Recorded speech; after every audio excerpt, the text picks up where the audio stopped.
Cris, você lembra quando você me deu esse livro de presente? Cavaleiro Preso na Armadura. Foi em 2013. E eu li ele quando você me deu e agora eu li de novo.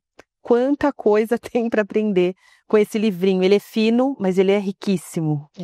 O poder do símbolo, né? Porque é um conto, é como se fosse uma parábola. Ô, Ângela, eu lembro que na época que eu descobri esse livrinho, eu também estava descobrindo a importância da gente saber definir bem os papéis. E a gente ter consciência dos papéis que a gente representa na vida e o quanto é comum a gente acabar se identificando com um papel a ponto da gente se misturar com ele e já não saber mais distinguir o papel que eu represento de quem eu sou. Sempre esse tal do autoconhecimento nos chamando e nos convidando.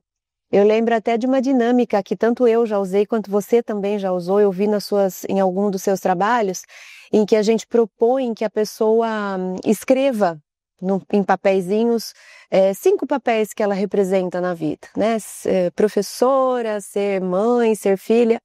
E depois a gente vai tirando esses papeizinhos e vai dando uma aflição, porque é como se a gente estivesse tirando quem a gente é. E o quanto é difícil da gente conseguir dizer quem eu sou sem recorrer a algum papel que eu represento. Né? Já fiz uma abertura aí geral do livro.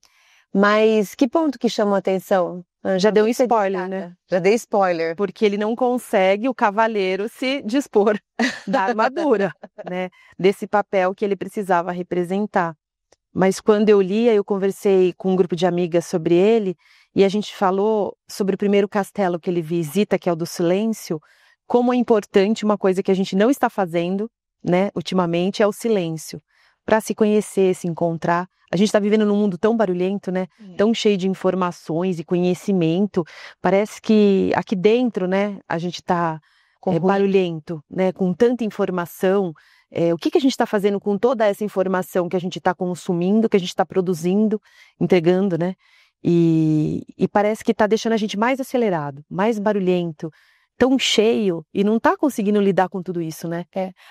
Às vezes muitas vezes a gente fala assim, nossa, o tempo está passando muito rápido. E uma das sensações do tempo passar rápido é justamente não fazer as pausas para você conseguir, inclusive, marcar o tempo. A gente precisa, os nossos dias eles têm se emendado. Então eu sou capaz de falar, semana passada, isso aconteceu terça ou quarta ou segunda, e eu não sei. Porque eu vivi numa intensidade, e se eu faço rituais, que é esse, porque a esposa fala para ele, você se senta para almoçar com a gente, comigo e com o filho, com seu filho, e você se senta de armadura, ou você tira a armadura, nós vamos embora de casa. Então é esse convite, ou você para o que você estava fazendo até agora, ou você sai desse papel de empresário, seja lá do que for, de professor, seja do que for, e vive esse momento real, ou você está aqui em essência, ou eu vou embora e você vai ficar sozinho com o seu papel. É a gente fazendo essas paradas. A gente precisa, em algum momento do dia, a gente precisa parar tudo e olhar, bom, quem sou eu, né? Que é diferente do que eu estava fazendo correndo, que nem doida até agora há pouco, né? Silêncio. A gente vê, às vezes, as pessoas vão sentar para almoçar, conversar com alguém, tomar um café e elas estão ali com o celular do trabalho, sempre atentas ao trabalho. É isso que você falou, eu não estou presente, eu não estou atento ao outro que está ali comigo, aquele momento, né? Como esse exemplo da esposa com ele. Então eu estou ali naquele papel, naquela armadura, do que eu estou exercendo, não do que eu sou realmente. Então, nesse livro chama muito a nossa atenção que ele vai passar pelo processo de autoconhecimento para ir se despindo dessa armadura. A gente precisa passar por esse processo e o silêncio vai nos levar a esse lugar, né? É o primeiro passo, não é? Primeiro passo. O primeiro castelo que ele encontra é o silêncio, que é geralmente essa ruptura com o modelo que vinha sendo automaticamente vivido dia a dia. Então a gente lembra que os religiosos do passado, aqueles eremitas, né? Esses que são chamados de religiosos místicos e tantas outras personagens importantes que são para a gente símbolo de pessoas que se realizaram, foram personagens que passaram pelos desertos. Elas recorriam aos essênios mesmo, na época lá de Jesus, o próprio Jesus e tantos outros. Eles se recolhiam primeiro para essa pausa, para esse silêncio. É como se fosse assim, deixa eu me reconectar comigo, deixa eu me diferenciar do que está ao meu redor, para daí eu poder começar a fazer escolhas do que fica, do que sai, do que eu quero, do que eu tô correndo atrás sem sentido, o que dá sentido à vida. Tudo passa por esse silêncio, por essa pausa.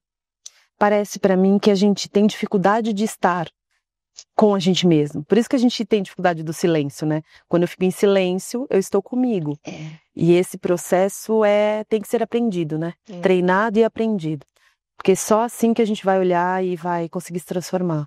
E escutar, né? Eu escutei uma amiga outro dia dizendo assim, não, esses dias mesmo, ela dizendo assim, que engraçado, eu acho que eu tô ficando velha. Eu falei, por quê? Aí ela disse, porque antes eu procurava tanto gente, e parece que hoje eu procuro a mim. Eu gosto da minha, entre aspas, solidão, eu gosto dos meus momentos só comigo mesma, eu gosto de ter as minhas coisinhas para eu fazer, de atender os meus desejos. E aí eu disse, eu não chamaria isso de velhice, eu chamaria isso de maturidade. A gente começa a saber fazer escolhas e priorizar o que importa. Quanta vida a gente perde, que nem esse cavaleiro estava perdendo a vida principal dele, que era a esposa e o filho. Simplesmente porque não conseguia diferenciar o que era ele dos papéis que ele representava. Então você falou uma coisa muito bonita, eu acho. É procurar a si mesmo, né? Eu acho que o nosso caminho aqui é procurar a si mesmo. E com o tempo a gente vai conseguindo enxergar isso, né? Então, para quem quiser um pouquinho de autoconhecimento, fica a dica. A gente fala um livrinho, né? Madura. Fininho, mas livrinho gigante. que vai acompanhar a gente, que nem tá acompanhando.